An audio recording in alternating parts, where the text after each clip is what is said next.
अस्सलामु अलैकुम वरहमतुल्लाहि वबरकातुहू। कैसे पता करें कि हमारे ऊपर क़ुरबानी वाजिब है या नहीं है। वैसे तो क़ुरबानी कोई भी शख्स कर सकता है, जिसके ऊपर वाजिब हो उसको तो करना ही होती है क़ुरबानी। लेकिन अगर कोई गरीब आदमी भी क़ुरबानी करना चाहे तो वो भी कर सकता है। लेकिन हमें तो ये पता करना है कि क़ुरबानी क्या हमारे ऊपर वाजिब है, क्योंकि क़ुरबानी जिसके ऊपर वाजिब होती है उसको क़ुरबानी हर हाल में करना ज़रूरी है। मान लीजिए घर में 5 लोग हैं, 5 भाई हैं, ठीक है, और इन 5 भाइयों में से 3 पर क़ुरबानी वाजिब हो रही है, तो 3 को तो हर हाल में अपनी अपनी क़ुरबानी अलग करना है। ऐसे नहीं हो सकता कि ये 3 भाई मिलकर एक बकरा ले आएँ और क़ुरबानी कर लें, तो क़ुरबानी किसी की भी ठीक नहीं होगी। जिसके ऊपर क़ुरबानी वाजिब होती है उसको अपनी क़ुरबानी अदा करनी होती है। बकरा अगर आप ज़िबाह कर रहे हैं क़ुरबानी में, तो एक बकरा एक आदमी की तरफ से होता है। छोटा जानवर एक आदमी की तरफ से एक ही होगा, उसमें 2 या 3 लोग शरीक नहीं हो सकते। हाँ, बड़ा जानवर है जैसे कि भैंस है तो उसमें 7 लोग शरीक हो सकते हैं, ठीक।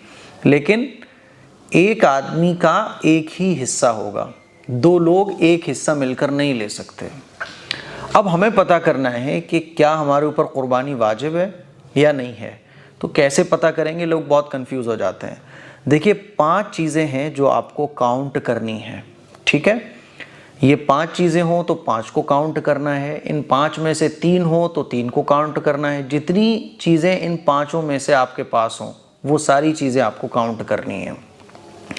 अब देखिए, पहली बात तो ये समझ लीजिए कि क़ुरबानी साहिब निसाब के ऊपर वाजिब होती है।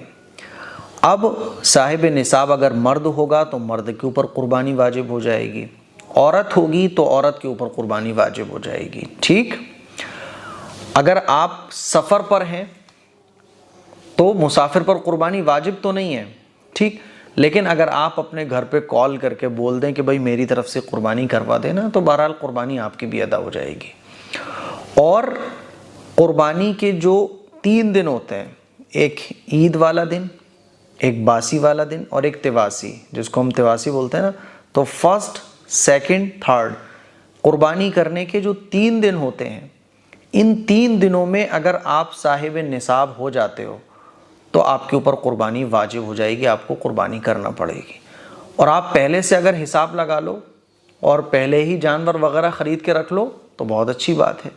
तो अब जानते हैं कि हमें पता कैसे चलेगा कि हम पर क़ुरबानी वाजिब है कि नहीं है, ठीक है। तो ये तो आप समझ गए कि क़ुरबानी साहिब निसाब पर वाजिब होती है। अब हम साहिब निसाब हैं या नहीं है तो कैसे पता करें। तो देखिए, सबसे पहले आप एक कागज़ पेन ले लीजिएगा। आपके पास नंबर 1, अगर सोना है, जितना सोना आपके पास है वो सोना आप डायरी पे लिख लीजिए, कागज़ पर लिख लीजिए, जितना भी सोना हो, ठीक। फिर आप देखिए चांदी है आपके पास, अगर चांदी है तो चांदी को भी आप लिख लीजिए, आपके पास इतनी चांदी है। फिर आपके पास कैश कितना है, यानी रुपया पैसा कितना है, चाहे वो आपकी अलमारी में हो, चाहे बैंक में हो या किसी और के पास हो। टोटल मिला के ये है कि आपके पास आपका कितना है, चाहे वो कहीं पे भी रखा हो।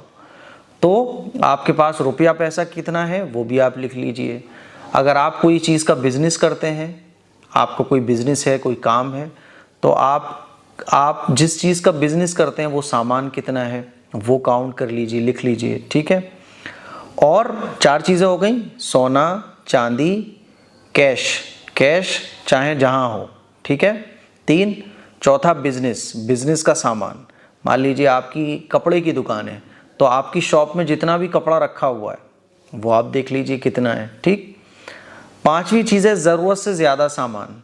ज़रूरत से ज़्यादा सामान यानी वो सामान जो पूरे साल कभी भी इस्तेमाल में नहीं आता, बस घर में यूं ही आपने लेके डाल दिया था शौक में, बस पड़ा हुआ है, वो इस्तेमाल में नहीं आता, उसका कोई इस्तेमाल नहीं है, यानी पूरे साल उसका कोई इस्तेमाल ही नहीं होता है, तो वो ज़रूरत से ज़्यादा सामान कहलाता है।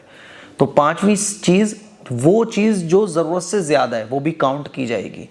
अब इन 5 चीज़ों को, 5 है तो 5 को, 4 है तो 4 को, 3 है तो 3 को आप काउंट कीजिए, टोटल कीजिए इनका कि ये टोटल कितनी बैठ रही हैं। मान लीजिए इन 5 चीज़ों को आपने टोटल लगाया जो आपके पास हैं, तो टोटल बैठ रहा है 1 लाख, ठीक है।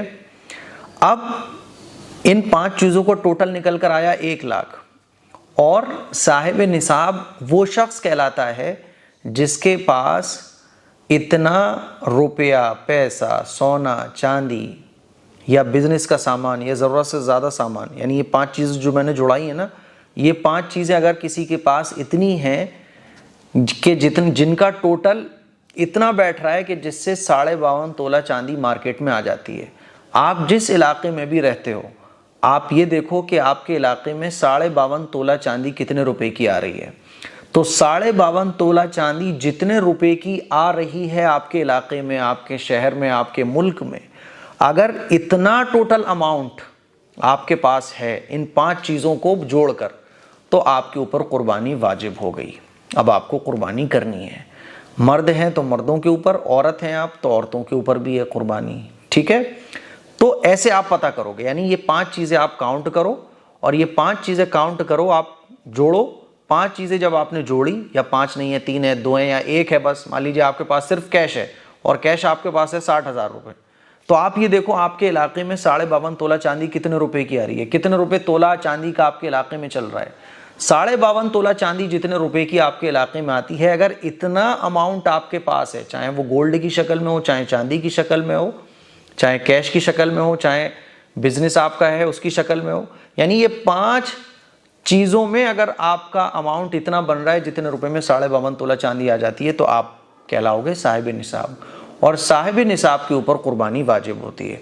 अब 5 भाई हैं एक घर में और अब्बा के साथ मिलकर काम करते हैं, तो ऐसा नहीं है कि अब्बा के ऊपर सिर्फ कुर्बानी वाजिब होगी। अगर ये 5 लोग साहिब निसाब है तो 5 के ऊपर अलग अलग कुर्बानी वाजिब होगी। बात समझ आ रही है? अब आपको ऐसे ही चेक करना है, अगर आप साहिब निसाब हो तो कुर्बानी वाजिब हो गई आपके ऊपर। अब आप एक हिस्सा भी ले सकते हो, 3,500-4 हज़ार रुपये का हिस्सा, ठीक। आप चाहो तो पूरा एक सिंगल जानवर भी ज़िबा कर सकते हो। तो मुझे उम्मीद है कि आप कोई कन्फ्यूज़न आपको बाकी नहीं रहेगी कि मेरे ऊपर कुर्बानी वाजिब है नहीं है, मैं कैसे पता करूं।